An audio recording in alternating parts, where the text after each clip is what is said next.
Are we live now? We are live. We've been live.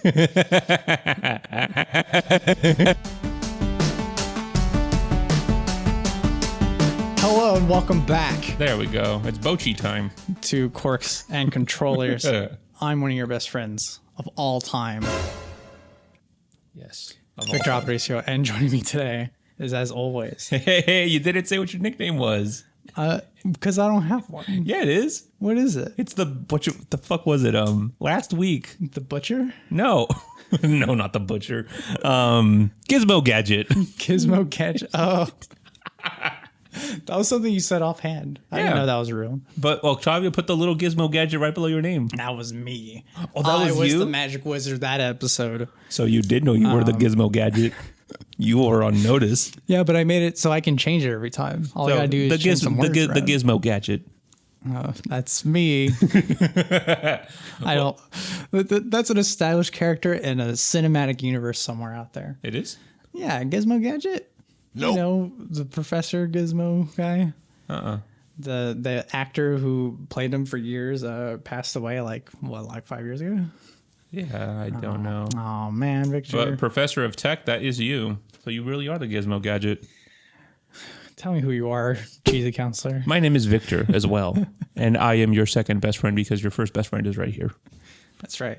Every time you're just like, hey, let's go to the movies. It's not till we're in front buying tickets that we're like, oh, we didn't invite Victor. Exactly, yeah. Unless he's not available, you're like, oh, we should invite Victor. And then you're like, the cheesy counselor must be summoned. No, I'm sad because I've been there before. Oh, I've gotten phone calls of being just like, can you come to the theater in like 12 minutes? I'm like, what are you talking about? I was like, yeah, we're going to see a movie and we realized we forgot to invite you. And I was like, I think I'll stay right here. you're like, I'd rather not. So let's get this little bottle open here. Yes. We're digging right in. So today's bottle was kindly contributed to by one of our avid viewers, right?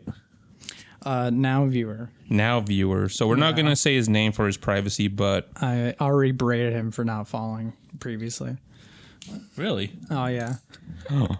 Well, so now he is in our herd. He's part of our pastoral care. Yeah, I would say so, yeah. Is that the proper term? I don't even know if that's what it is. I thought you were... A shepherd and his flock? I mean, he's now, yes. But is he a black sheep to which they abandoned and interact with remorse towards? Mr. Victor, you haven't even touched your grass juice. Sorry. You've seen that I have. So today's lovely bottle was again provided by... Well, we'll worry about that tomorrow. This show's off the rails. There's so much going on. So today's bottle was provided by the fucking cuckoo's nest that's next. But the bottle of grass juice is keeping it there. Oh, man. I needed that in case the show would ever go off the rails like it is right now. So perfect. Yeah, so this bottle of Chardonnay was provided by our lovely viewer from Calera. So Calera is one of my favorite properties. So they were recently purchased by a larger wine group, which is totally fine. But Calera is known for previously making extremely age-worthy Pinot Noir. I've had examples from 1992, from 1997, from 2004, from 1991. There's been a few of them. And they've all been fantastic. So today we're going to taste the Central Coast Chardonnay, which this one goes, I believe, for anywhere between $18 to $35 is what the price is. That I don't know. But we can certainly see. But anyways, Victor, are you aware that Calera is Spanish for lime kiln? Kiln? I am not Calera. Let's see. Lime kiln? What the fuck?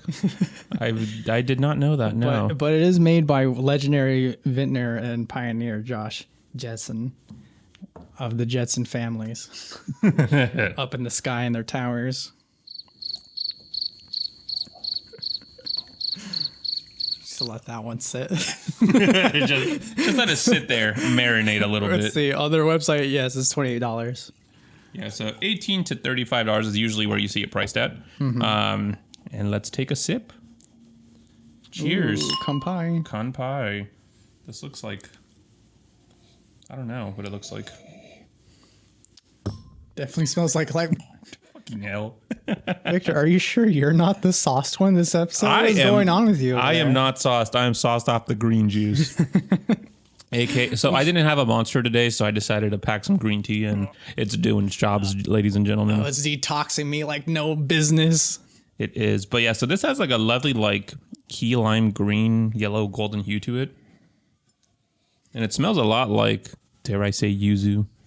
And I was about to say, like, all this lime talk is making me paranoid that it kind of smells like limes a little bit. Yeah, it has like this citrusy, but not like an orange, but more like a lime / citron, yuzu, Buddha's hand kind of greenness to it.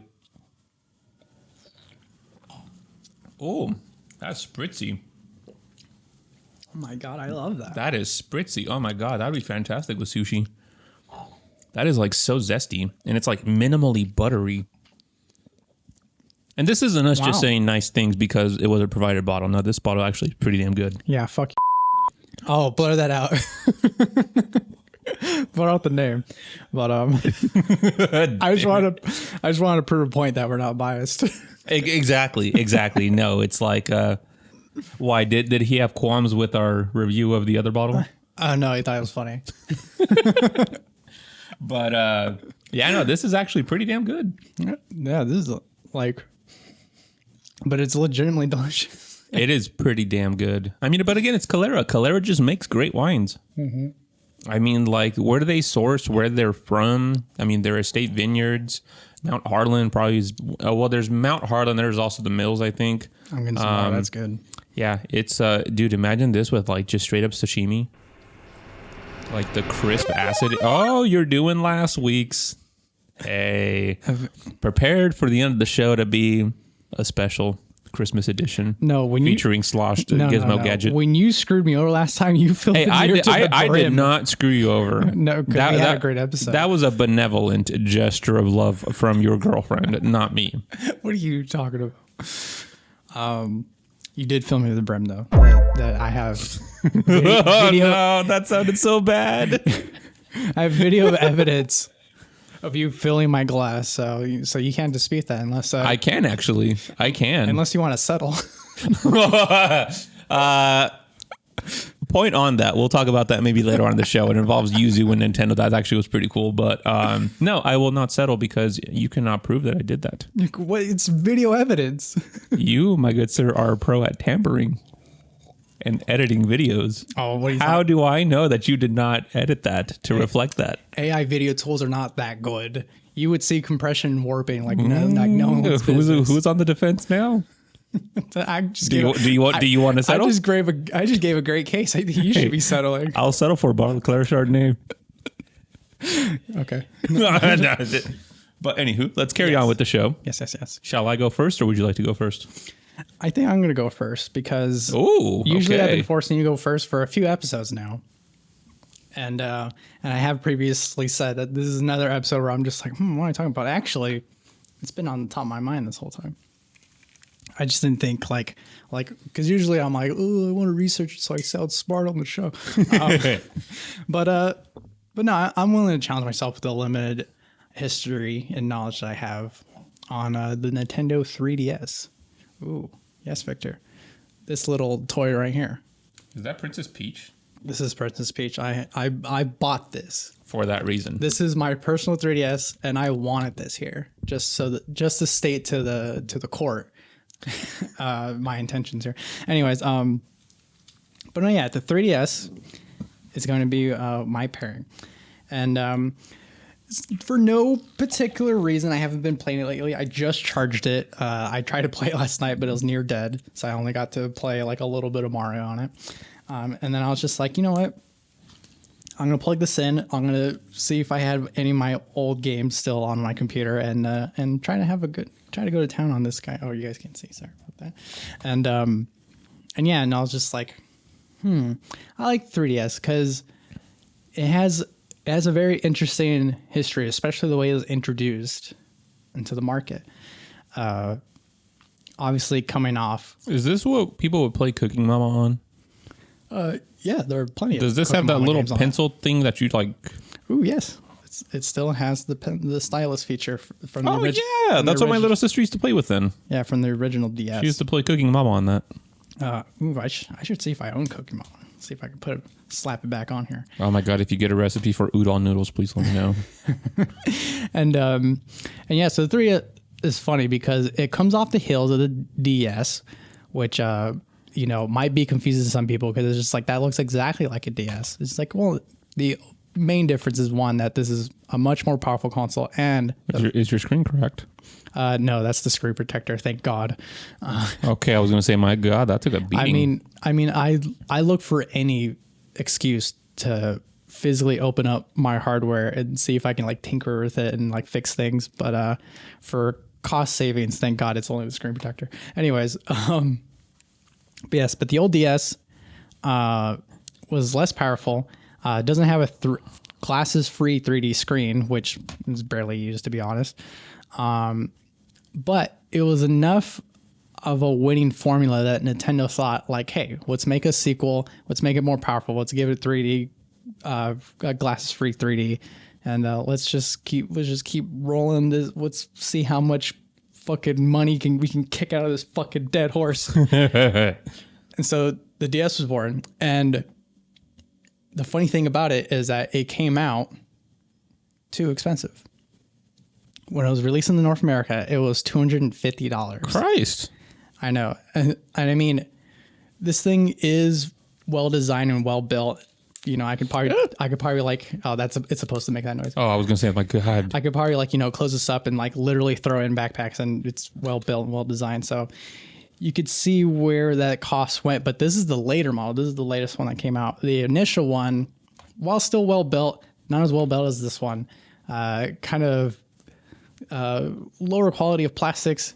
The 3D effect people weren't really that convinced by, and the point of buying a brand new console anyways is to be like, well, what games can I buy when I drop $250? And it turns out not that much. Huh. So people were understandably a little peeved, and they're just like, I'll just wait. Nintendo comes out with good games. I'll just wait till the good games are out. But that means Nintendo's financials are down, their stocks are down, and they're like, oh no, we got to do something. So within mere months of releasing this thing to the wild, they dropped the price to $180, in which everyone went like, Nintendo, what the heck? I bought this thing day one. What the heck's your problem? Is like Nintendo's like, chill out, bro. Chill out. We're going to introduce this thing called the Ambassador Program. And not only do you get a fun little badge on your 3DS home screen, it also comes with 10 Game Boy Advance games and 10 regular Game Boy games. Something like that. Mm-hmm. And yeah, so like they gave you 20 free games. You got this Ambassador badge that if you bought the game previously. If you bought the console previously before the price drop, they're just go like, here, don't be so mad that you spent too much money here. Just take this. And people were like, okay, even though because Nintendo is notorious for, but yet praised for giving and way more likely giving you the privilege of rebuying old games that you already played. The more you buy, the more you save. You're like, oh man, I do love the times when I was 6 years old and I had an NES. I sure would love to play that again. And then you buy it again for like $10. It's just like those games aren't even worth that anymore. But anyways, not the point. I have a feeling they sold it for more than that, by the way. But anyways, so I think it's interesting. I think it's interesting that every single time Nintendo pre-Game Boy and Game Boy Advance, or post-Game Boy and Game Boy Advance, that they need a little bit of convincing to get you to be on the handheld market, even though like that's how like they came to like high praise and notoriety. It was just being like, yeah, the NES was great, the SNES was amazing, but what really put Nintendo on the map was the Game Boy, the original Game Boy. Like that's just synonymous with that nice little oval Nintendo logo that they got. But ever since the passing of that era, it's just like, Oh, a DS? Kind of weird. I don't get it. Stylus. Oh, that's kind of funky. And then like it sells millions anyways. It just kind of like has to go up, has a steady stream straight upwards. And then this did the same thing, and the Wii did the same thing, and the Wii U especially did not win that formula. It actually died out. It was the worst selling one that they had until the Switch. So, yeah, Nintendo, even the greats had to convince you to invest in a brand new platform here and there. They're not always home runs, as you will. So now my question is, what would you like me to pair with what? What I want you to pair, Victor, is what is a beverage that, regardless of high pedigree, that you would still walk into that building and be like, you still need to convince me that this is pretty good. That someone needs to convince me it's still pretty good? Oh, yeah. Oh, my God. Do I got hot takes on that? You're like... So let me just confirm that this is what the pairing is saying. So you're telling me that I need to go to a wine shop, and I've bought this wine before, but the person that's selling the wine needs to convince me that it's worth that price again. And then I'm like, okay, it's worth the price. There you go, yeah. Because you're just like, I love your history, but for some reason you're just not selling me this time. Seems a little too high this time. Seems too much of a wall to hop over. So I have the perfect wine for that. Yay. So let me introduce you to the dragon wine known as Chateau Beychevelle. So for our non-Francophiles out there, that is spelled B-E-Y-S or C-H-E-V-E-L-L-E. Chateau Beychevelle. So the label on this wine is pretty cool, not going to lie. So the label shows a boat or a ship of some degree with a dragon at like I don't even know what you call the front of the boat. That's going to be the bow, Victor. Oh, yes. The bow for our non-acquired Get wrecked. viewers out here. I'll wreck you later on. You just wait. I'm going to change the wine up on you today, too, just for that. Not just kidding. So Chateau Beychevelle. So Chateau Beychevelle is a historic property. I mean, these guys go back, I think, to the 1700s, maybe the early 1800s. But Beychevelle, so these wines, I mean, the 1982 Beychevelle is easily one of the best wines ever made, in my opinion, in the world of all time. But Beychevelle, going back to at least 1996, all the examples that I've had have always been good. But what I positively just despise is that every time I see a Beychevelle, the price always seems to be going up, and up. And it just aggravates me. The first Beychevelle I ever bought, once I was not a wine newbie, I think I paid a total of $89, and I'm like, oh my God, this is expensive. Go to your local wine shop, and I'm pretty sure you'll find whatever current release is at least $200 a bottle. It stings. It absolutely stings. These wines are good. You just have to taste them. Every time a Beychevelle is released, this is the one wine that, the one of a few different ones that I buy repeatedly every single year just because it's Beychevelle. I'll go to the store or to the website and I'll be like, why do I buy this? It's not getting cheaper. I know it's great, but my God, this is not worth it. I could be buying other wines a lot cheaper, more age-worthy possibly, And it's like, I go to the store and I'm like, what's the Beychevelle currently going for, Now, if the sales associate knows what they're doing, as in they've been to tastings and they've had it, the first word they usually drop is, it's sexy as fuck, dude. And I'm like, twist my arm. Here we go. Let the fucking pontificating begin. And then they'll go on about how it's so glycerin rich and just so creamy, but also like so tannic and dark and inky and cigar-y and tobacco-y and stony and granity. Say those words to a person that loves Bordeaux, specifically from Saint Julien, and you'll have them at your knees, at whatever beck and wish you want them to do. Mm-hmm. And then at that point, I'm like, God damn it. Okay, it's time to buy a Beychevelle. That is my pairing for that.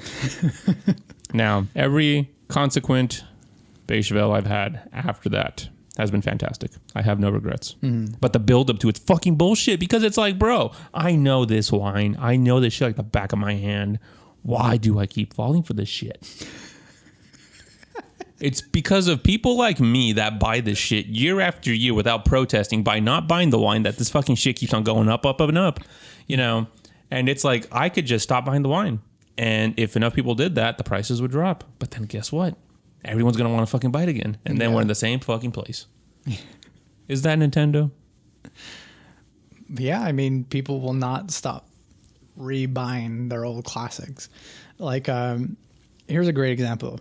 Is not only when you were younger or your family bought it for you, they would buy you like Super Mario, the original Mario game on the NES. But if you miss that, or you just miss it, on the second console, the Super NES, there's a cart that has Super Mario and like some bundle pack where it's just like you can just play it again, and it's just like a compilation thing. And it's just like, okay, cool. And then like years later on the 64, was it ever on the 64? Maybe not, but definitely on older consoles. Let's just go ahead and say the 3DS or like the Wii.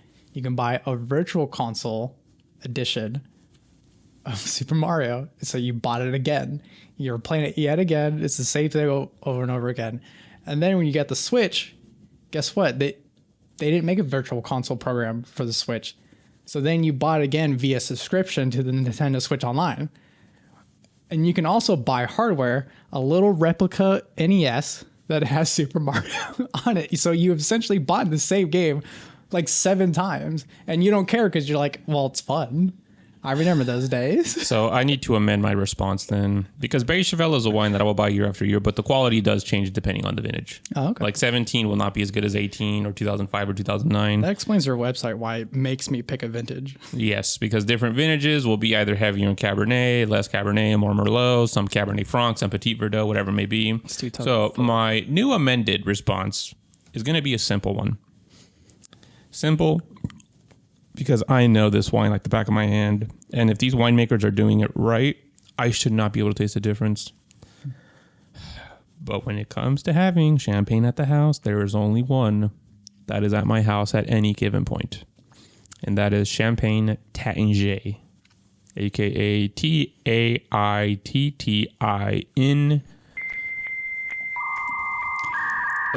Ger. Oh, me and my staff have been pronouncing that all wrong all year. How do you pronounce it? Taittinger. Well, technically that is the right way to say it in English, but the French say Taittinger. Well, the French also. I won't say it. Yeah, they don't say Taittinger or Taittinger. They say Taittinger. Taittinger. So this champagne, when I first started buying it, I could buy it as low as $40 a bottle. The current price on it is now like $69 a bottle. Nice. Mm-hmm. Has the quality changed? No. Has it gotten better? No. Has it gotten worse? No. Why do I buy it? Because it's fucking Taittinger. That's why. These motherfuckers, they just know what they're doing. And they know that the Cuvée Prestige, their standard classic champagne, is always good. It does not change. It's like the sun will set, the moon will rise, but Taittinger stays the same. That's the way that I would describe it. Taittinger is just such a... I hate buying it because it's expensive. I hate buying it because it's cliche. I hate buying it because I just don't want to buy it. But then it's like when I'm telling the wine person that's selling me stuff of, like what I want, they're like, dude, there's only one champagne that does that, and that's Taittinger. And I'm like, why, bitches? Why? Like, try to sell me on something else, like, I don't know. Try the fucking Moet. Try the goddamn, Paul Roger. Try the Veuve Clicquot. But no, it's always, dude, what you like is Taittinger. And it's like, fuck. And then I buy it, and then I'm upset because I'm like, I bought Taittinger again. It's like, I know this shit. I could be tasting anything else in the world. And then I open it, and I'm like, this is why I buy Taittinger. Because it's fucking delicious. Oh, that hurt. Now I remember. But it just takes, I have to go through like, what is it? The fucking 5 steps of grief before I come to terms with how good it is. Because it's expensive. It's like before it used to be cheaper and I could like, oh, this bitch. Oh my God. That's going to be a different pairing for a different goddamn day. The Comte de Tanger is just. Yeah. For the audio, I'm scrolling their website and Victor. On the corner of his eye went, oh. I am fucking upset. I'm livid. I am perturbed. I am disgusted. That's. It's the legend. I'm upset. I'm not going to talk about Comte de Tanger, but next episode. But yeah, so the standard white label Tanger, fantastic stuff. But it does take a good amount of arm pulling for me to buy it. Once I buy it, I'm still upset. It's only once I actually sit down, drink the champagne, and I'm like, haha, why am I such a bitch? Whoa. 1, because I fell for it again. 2, because I'm protesting something I like. Oh my God. It's like, imagine, Victor, you go to a restaurant and you get served the same. Let's imagine you go to Carl's Jr., right? And you get and you get the famous star. So much money, but you're broke. But you're broke, and you're like, I don't want to spend that kind of money. And then you're sitting in your car in the drive-thru, and you're like, how did I even end up here? And then you're about to order, and you're like, I'm gonna try something else. I'm gonna get the chicken nuggets. I'm gonna get some chicken sandwich. I don't know. And then you're like, the person's all like, okay, what would you like? And you're like, famous star. And then you're hating yourself. You're like, why the fuck did I do that? That's going to be like $15 for a goddamn burger. And then you're waiting for the burger. And then you get that lovely scent. And you're like, oh, what's this? And then you take that first bite and you're like, you're expensive, but you're worth it. You forget how much you spend after you take a bite. Precisely. So that's how I feel about Champagne Tanger. Victor, I can't believe how way too real that example was. There's been so many times where I had like 34 bucks to my name, and I'm just like, but I'm hungry and I can't. I didn't pack a lunch, and we worked at that place, so you know how close it was. Oh yes, it's literally like 2 minutes away. God. You just literally got across the street, and that's it. And their stupid value menu is not on the main menu; it's like on the other side of the building. It's just like, what, you son of a bitch! So I had to remember it by heart just to not spend that much money. God, that was way too real. I hate you, Victor. Now I'm like reliving Vietnam. Well, that place kind of was like Vietnam in our own. I mean, no disrespect to the actual Vietnam vets, but that place was it was traumatizing. It was not to that degree, but remember holiday season there. Remember you getting like trying to go to the front to do some fucking invoices and people pulling you aside like, hey, where's the Chardonnay? And you're like, motherfuckers, I'm like 4 hours past my shift. I want to go home and you bitches are stopping me to ask me questions about wine. Strangely enough, I'm more stressed out about my own work than pressures. If there's like a bunch of customers and there's like 6 of them asking me questions all at the same time, for some reason I hit it high. I'm just like, come on, let's do this. But as soon as I get to the back, I'm just like, oh. You're like, why did I do that? I get back there, I'm like, oh God, all this is gonna take me like 3 hours. Anyways. Yeah. So that's my official pairing for the good old Nintendo. Champagne Tanger. Oh, Nintendo. Take it or leave it. But if you take it, you're going to like it. Tanger. But it's expensive and you're going to regret it, but you won't. A Tanger. Tanger. Yeah, very nice. So, Mr. Victor, are you ready for your pairing? I am ready. Little Mr. Giving me some snark in the beginning of the episode. Now I'm debating, do I want to throw you a curveball? I don't know what you're talking about. Or do I want to be nice? I did give you a little bit of a spoiler in the beginning of like what I was going to talk about, but I don't know if I want to talk about that anymore. I don't know if I just want to be like, you know what? Let's flip the desk over and be like, you know what? This is for my dignity. Because of my snark or because it's more interesting? Possibly both. I'll let you. I'll let you be the judge. What does this Google tab tell me? What should I do? What should I do? Oh, I know what I'm going to do. I'm going to throw you a major ass curveball. Is that right? That is right. Let me set the scene for you. Please do. So you're sitting and all of a sudden you're like, I want this. But for you to get it, it's going to cost you $300 or the video game equivalent. I have spent that money before, but you need new equipment. You need the game. You need the console. You need the whole 9 yards pretty much to play this game. But you're dedicated. You're like, you know what? I set an occasion up. I'm going to do this because I'm going to do this now. And so you go out and you buy all the fixins and whatnot, right? Oh, yeah. And then you're about to play the game. And then that's it. That's literally it. So let me give you my version of this. Okay. I'm sitting there and I'm like, let's have some nice wine. And so I go to the little storage area, pick up this, I can't even remember the name of the producer, but I'll send you a picture of it. It is a 2005 Volnay Burgundy Premier Cru from the Champagne's Vineyard.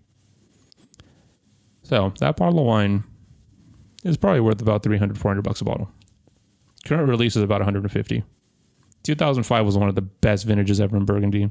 Technically speaking, it should still be very, very age-worthy.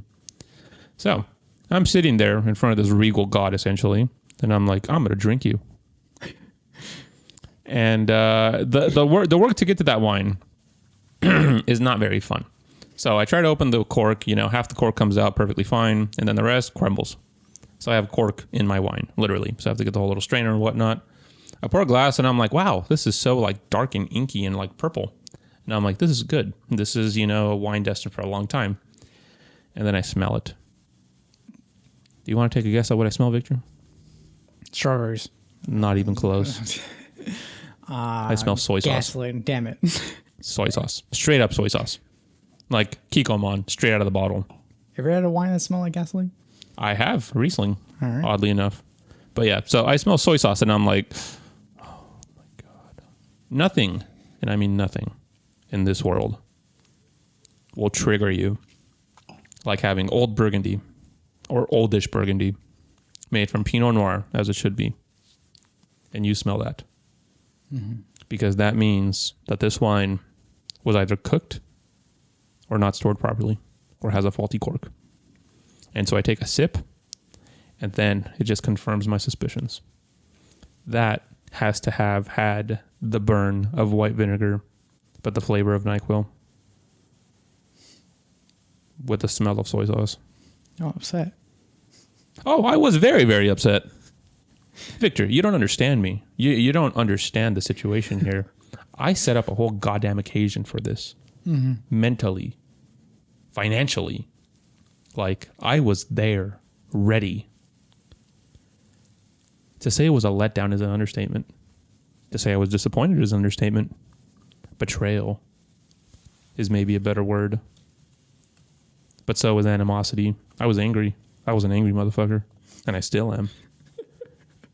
I have not been wronged recently like that. And that is just absolutely putrid. Today I had the grave honor of dumping that shit down the drain. But before I did, I decided, today, this morning. But before I did, I decided to have some mercy on it and take a sip before I dumped it out. Oh, why?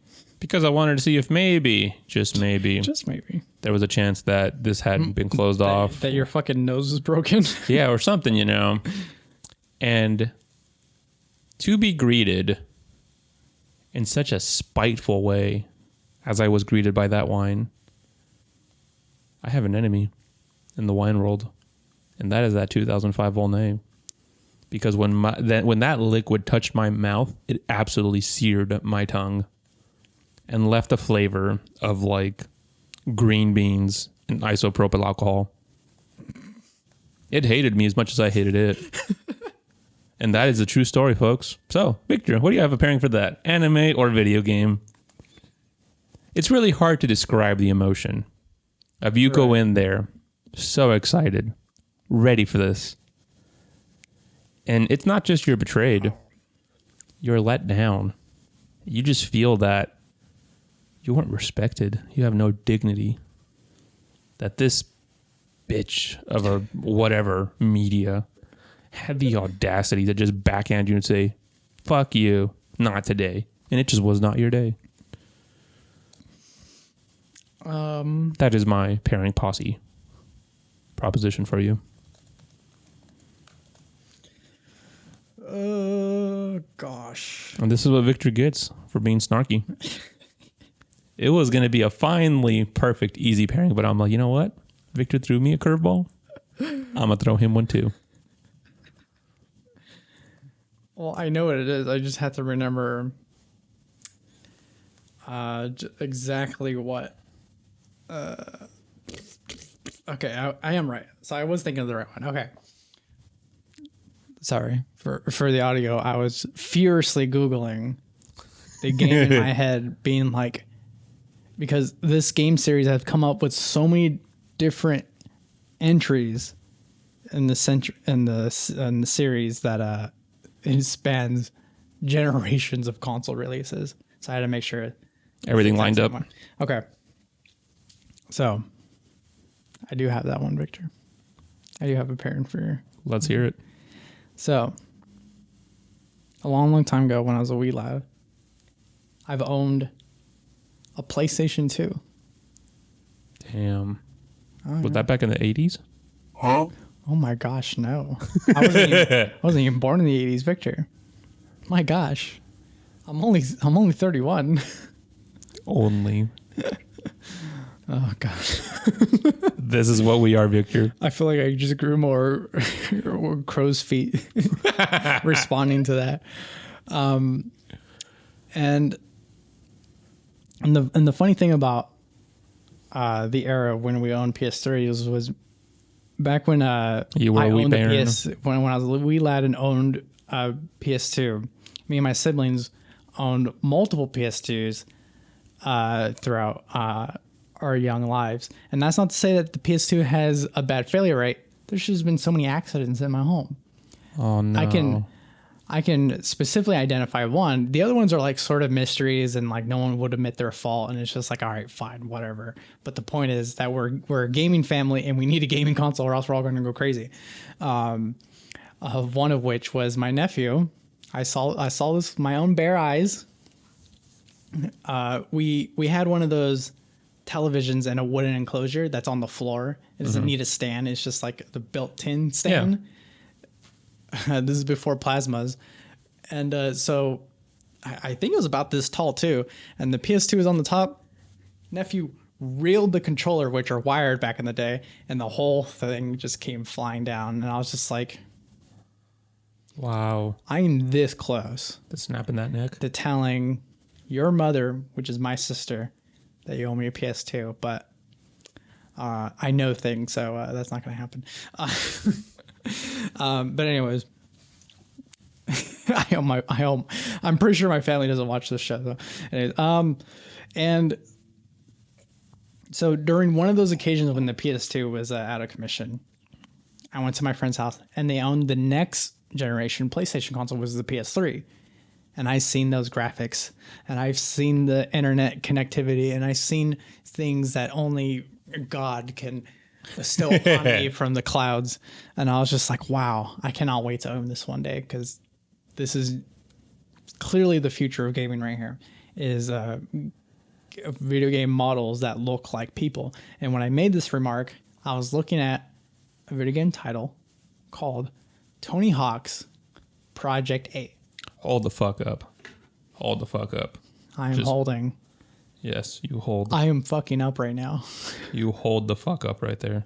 I'm holding all my fuck ups, which I couldn't really say when I was younger. I fucked up a lot when I was young. Where is it? Where is it? You hold the fuck up there. I like how you're so busy that you passed right by that comment. Where the fuck is this? When we were young, we all fucked up a lot. Oh, bro. You know what that is? Is this it? That is Superman by the band. Oh. They did an anniversary live performance of this recently. Oh, what's the band name? It is Superman. The title Superman. Yeah. So here I am. Yeah. Going older all the time. Sorry for singing. God damn, what's the band name? All right, I don't know the band name. It is Goldfinger. Fuck. I was just like, it's a James Bond reference. I remember their interview. Is this Tony Hawk? Yeah. That was Tony Hawk 2. That just Tony Hawk like shattered a part of my brain I didn't know existed. Because I remember when I was little, I used to watch my little brother play that shit. And I would just sit there like drinking milk and being like, and I remember that song. And all of a sudden it's like, Tony Hawk, what the fuck? Yeah, Superman is like informed my music influence. I listen to alternative rock like ever since. And yeah, but that is a good indicator of the trajectory of which I trusted these games. So obviously from Tony Hawk and Tony Hawk 2, which is the most pivotal, most important entry in the entire series, because there's not a fucking human being in the world who owned a PS1 or maybe even a GameCube. Maybe I'm wrong with it. Anyways, that did not play that game. Yeah, even I did. I don't know what the fuck I was doing. I remember that though. There were so many of my friends who were non-skaters, never even touched a skateboard, never even seen a skateboard, who were just like, oh, I love Tony Hawk.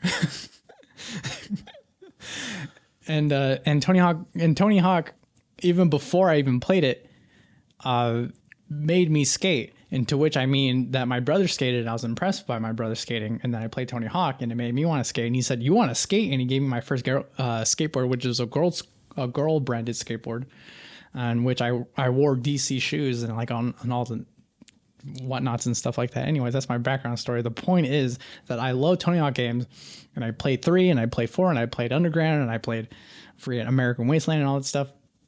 Love the series.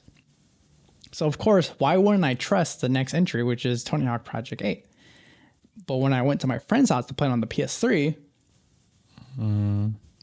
better character models, better physics or whatever, it just looked better overall. And I was just like, oh my God, I cannot wait. I want to play this game right now. But obviously I can't afford a PlayStation 3. Those things are like $500, $600 on launch. Those things were notorious for being the most expensive console ever launched. And that's taking into account inflation for older consoles. Oh, shit. Yeah, it was up there. And so we're just like, okay, we're probably going to have to wait on that. And then I heard that the game was available on PS2. It's just like, wow, how is that game that looks immaculate and looks like Elon Musk is going to take over humanity available on PS2? And so I was just like, damn, we don't have one right now. And my brother's just like, don't worry, my friend's going to give us like his silver PS2 Slim, which was the revision model and is much smaller and lighter and nicer and whatever. It costs less. And he probably bought it off him for like $50 and maybe a little bit of weed. I don't know my brother's lifestyle at the time. And that's all allegedly. You can't sue me for anything. Cops, get off my back. Cops aren't allowed on this show unless you love wine. If you're a wine-loving cop, go ahead and watch the show. Yes. Sips wine. Cops. And so we procured that PS2, and I was like, oh, we're going to Game Crazy. That's a throwback. We're going to Game Crazy next week. It's a GameStop before GameStop. It was owned by Hollywood Video. You know Hollywood Video? Blockbuster? Oh my good God. It preceded Blockbuster. It was the same business model as the Blockbuster.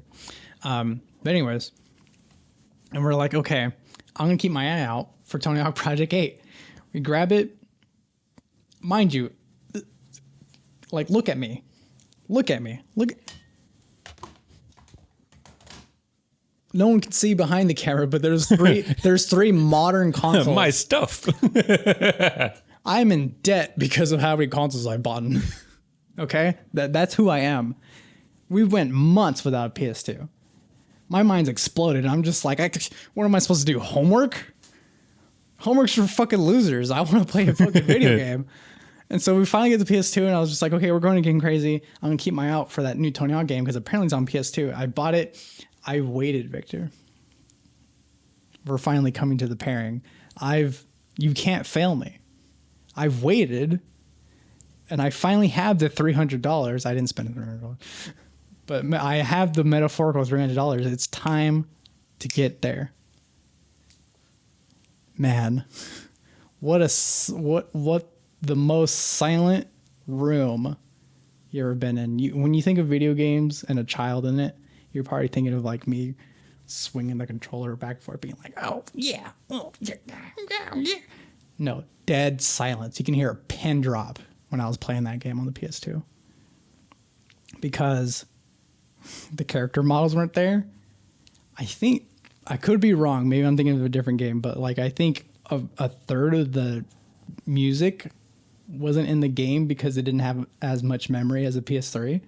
Oh no! So you got the great value version of that game? There's a gimmick in that game where Tony Hawk or any of the skaters can jump into the air, go into slow-mo and zoom in on your feet and your skateboard. And with your analog sticks, you can invent like flips to do with your skateboard. That's in the game, but it's way jankier. It has like no physics to it. It's all animation based, and like it just looks like dog crap. I'm gonna say it. I mean, of course, there's no one to get mad at me for saying it, but I'm gonna say it anyways. It was bad, and there's a lot more. I want to cry for you. Oh my god! And there's a lot more glitches in it. So you were just a disappointed little kid back then. I was so disappointed. I think they cut some levels too, again because it didn't have. How old were you back then? Oh man, whoa. 14, 15? I don't remember. Damn. So high school kid trying to play video games, get by in life, and just disappointed with the fucking... You saved up all your money. And oh then yeah, went to it that. had to be in high school because my what was your first year? Freshman. Yeah. My freshman year of high school, I wrote all over my notebook the release date for the PS3. That's how excited I was. Because they branded the date. They marketed the date. It was like a sideward slash of like 1117, which was November 17th, 2006. Damn. Yeah, that's a fitting pairing. That's how excited I was for PS3. And clearly the PS2 could not handle my excitement. So. Did you ever play the game on a PS3? Only at my friend's house. I never bought it. Is this your villain origin story? I was so hurt by the PS2 version that I was just like, I can probably skip this Tony Hawk. It's fine. Tony Hawk as a series was going downhill then anyways. But still. That sucks. So that sucks. It was... Did you ever email or send a letter to whoever the fuck it was that made that video game and said, signed a disappointed little kid? I'd never done that until my 20s.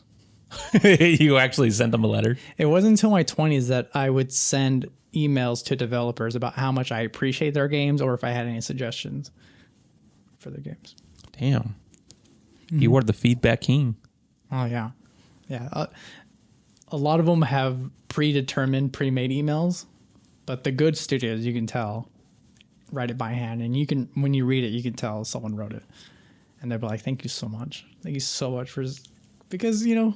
It's a lot of work that goes into that. As I mentioned in the previous episode, there's actual human beings behind video games, and they work their butts off for it. If you could say something to the video game, to the people behind the video games of Tony Hawk, that game on the PS2, what would you tell them?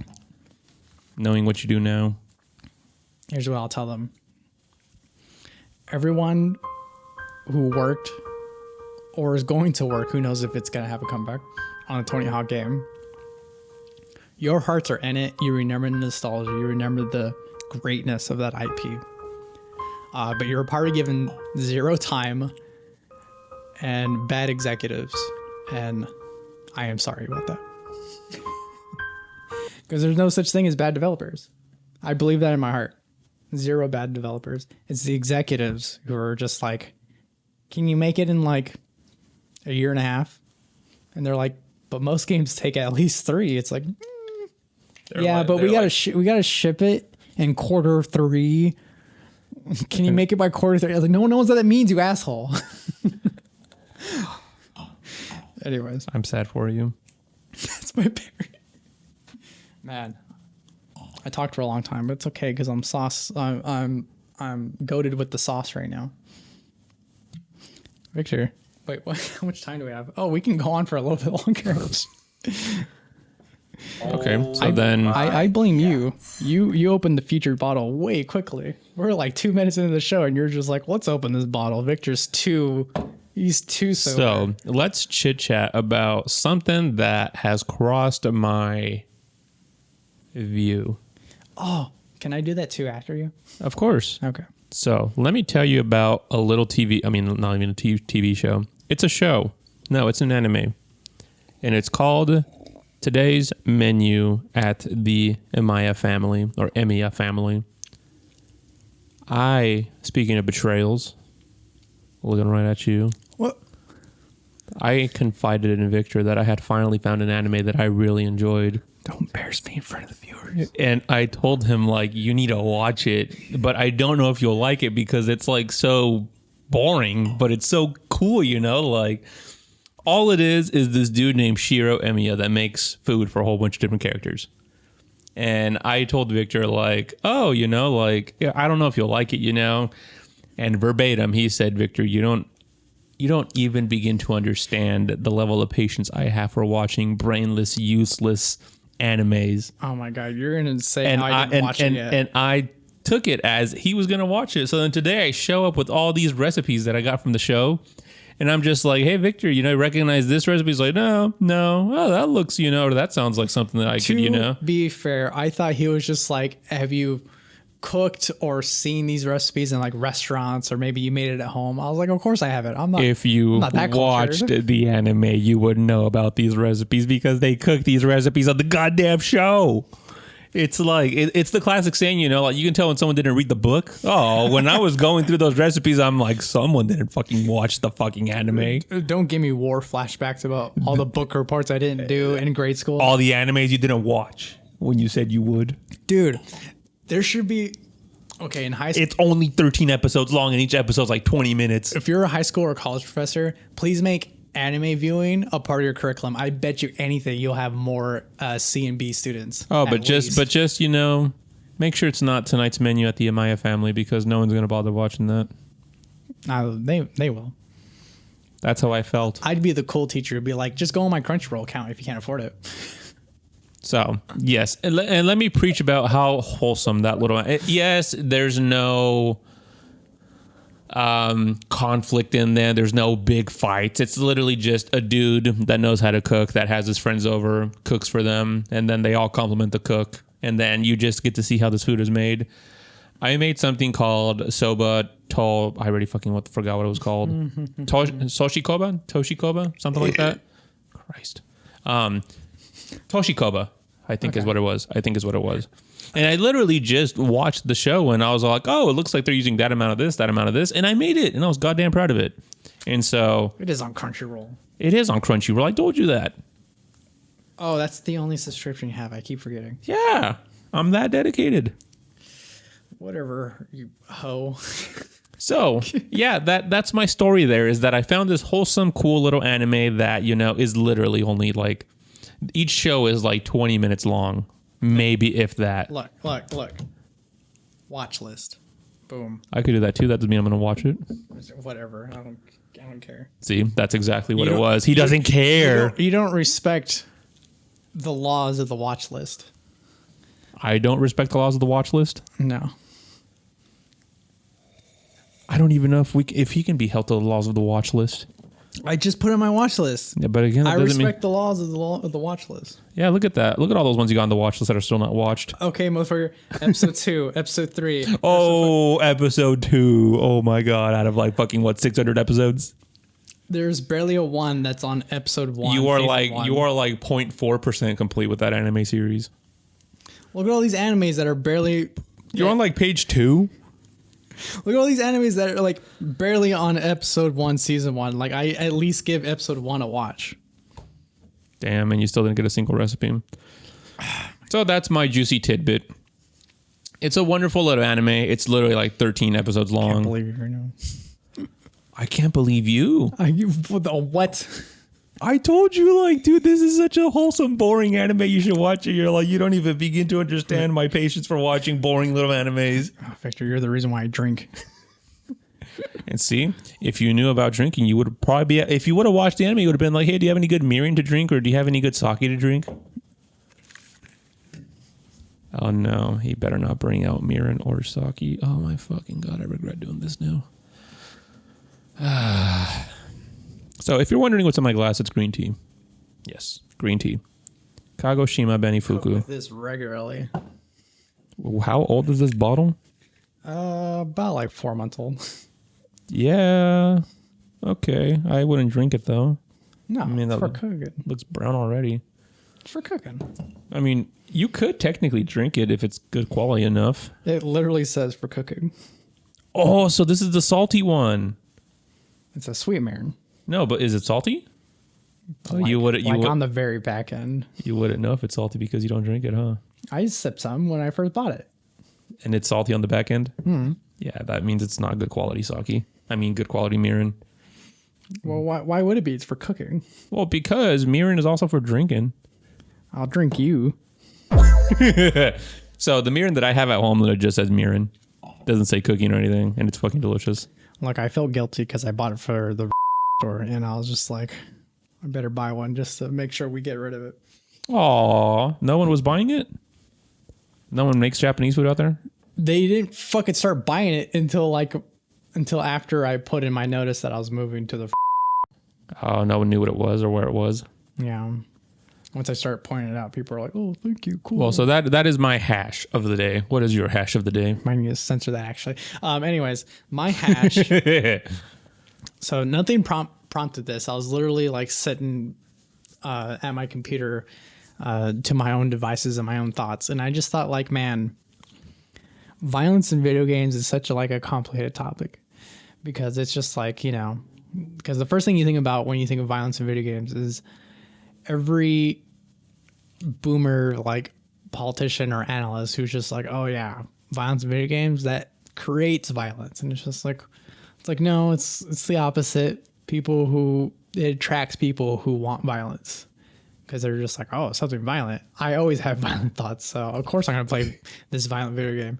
And like you don't start playing The Last of Us and be like, you know what, I'm a good citizen. I volunteer regularly. I'm always helping. I'm always going to the nursery home that my grandma's at, and I'm always there. But then I played one video game, and all of a sudden I'm a criminal, and it's just like that doesn't exist. And and we moved past that, because the other way to think about violence is just it kind of, for the people that it does attract, that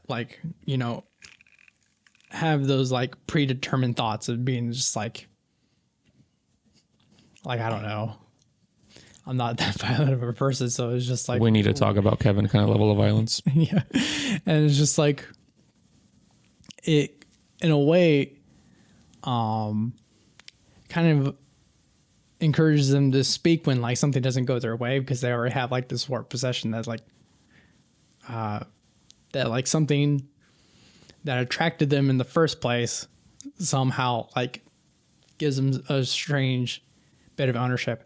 And I guess there is some a little bit of predetermination with this, because forever ago when I was reading the Jason Schreier book, I love learning about what developers go through, and I was watching the Last of Us Part 2 developer diary, and there are so many people who are just giving Neil Druckmann, the game director, a hard time, Haley Gross, the new writer for the game, a hard time, and all this stuff, because there are people who are saying that they made the game woke by having a girl with muscles in the game, a trans character in the game, girls that kiss in the game, and they're just like, oh, this game's woke.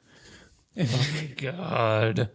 And it's just and it's coming from people who, if you were ever jumped through the wormhole of all of their comments and their profiles and all this stuff, you'll realize they're just kind of a generally angry and violent person to begin with, and to which they just go anywhere and just say that they hate women, that they hate gay people, that they hate any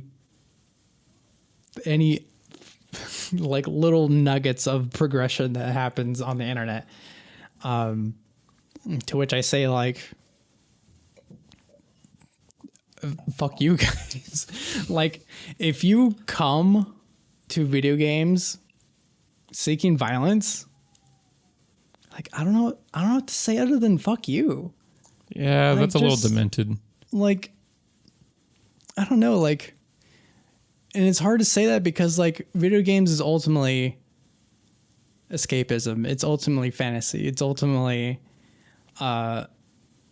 another way to find entertainment. But like if you come at it just being just like,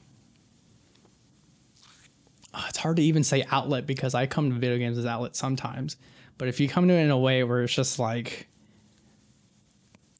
I dream of screaming in my boss's face. I dream of bringing a gun to work. I dream of like doing all this stuff. So I play video games for that. Like, it's so hard to say it, but just fuck you. Yeah, you need therapy at that point. You don't. Yeah, exactly. It's just like that's one thing that I've learned in my little short time of learning about video games is that it's not just pushing buttons.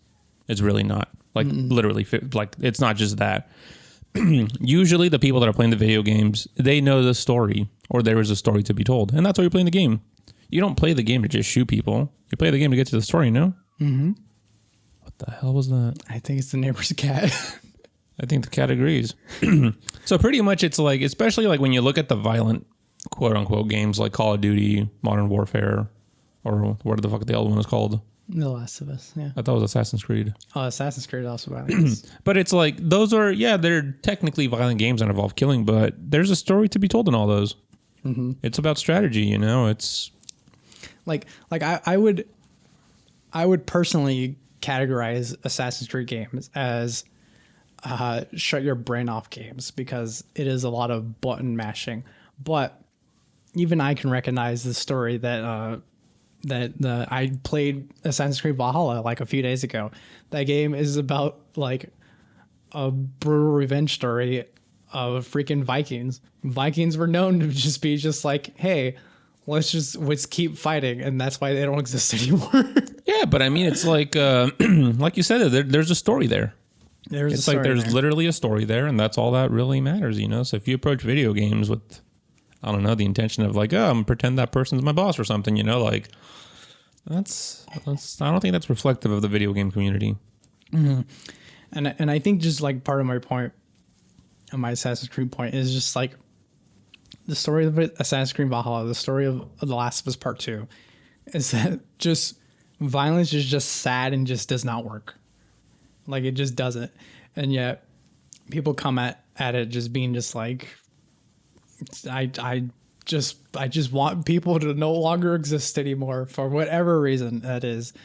And like, and again, the only reason why it's so hard to say is because there are so many instances where I feel like entertainment media took my mind off things when like, you know, when my brain was like straight in the gutter.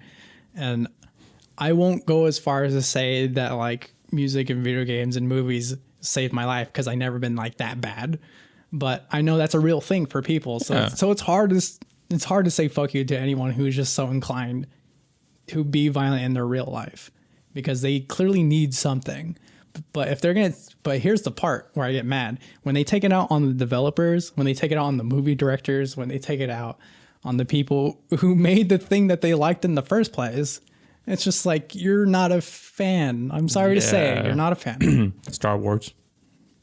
Yeah, it's weird to get violent about Star Wars. It's clearly a space opera. Yeah, I mean, seriously, it fucking is. It's like, bro, why are you getting upset? This is literally just a made-up world. At the end of the day, yeah, it's great to appreciate the art, the story, whatever it is, but are you going to go slaughter the author of a book because you didn't like the ending? Like, no. Mm-hmm. It's a goddamn book, man. It's not even real. Yeah. On the opposite end, J.K. Rowling thought just because she's a well-known author that she could say whatever she wants. Yeah, she's the reason why we can't have Harry Potter wine glasses up here, sadly. Sadly. Oh, wow. Well, that is a great time and a half, Victor Villalvazo. What do you think? I think that's great. All right. I'm a little sloshed again, but it's okay. It's my weekend. And tip the man, y'all. Tip the man. Tip the man at ko-fi.com/corkscontrollers. You know what? That goes towards Victor too, because whatever you donate there gets onto the pleasant surface that we call mahogany. Yes. And what's even more appreciated than that, if you cannot do that, is a like and subscribe over on our YouTube channels, on our Instagrams and stuff like that. And if you want words, voices directed specifically towards you because you are a special individual who is not violent, and I love talking to you, you can do that podcast at speaker.net. Yes. Great time. We will literally write you back. Who knows? It might even be a physical letter.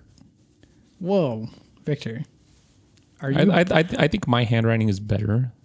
I think. I will not even debate that. My handwriting is abysmal. Send us an email. We might actually send you a letter, maybe with a sticker or something. Maybe not abysmal, but I wish it was better. That's what I'll But say. it will be signed by both Victors. That's right. Gizmo, Gadget, and Cheesy Counselor coming right at you. All right. And I don't know. I think that's it. I think that's it. Time to get sloshed. Thank you to Redacted for this bottle. Oh, yes. Thank you to Redacted. It was an excellent Chardonnay. Excellent Chardonnay.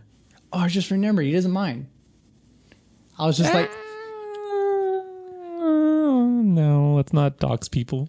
fine. I mean, is a very common first name. I shall let you pursue which avenue you think is best. Thank you, A Name Redacted, for the bottle. It's actually delicious. An order will be coming at you right soon here quick. Yeah, like, I mean, you know, in the background of every podcast and video, there's a little bit of business. So There is. But anywho, I think that is, oh man, someone sloshed over here. I don't know. I just think that's funny. All right. We'll see you next time. Yes. Victor promises that he'll talk more about the legend. Oh my God. Don't even get me started. The legend of the Combs de the Combs de Theobald the Fourth, I think. the Combs de Champagne. Combs de Tanger. Oh, all right. Have a wonderful night, everybody. We shall see you next week. Victor will be thinking about this all week. Promise you. Regretfully, I will be now. Now that it has crossed my brain, Bye-bye.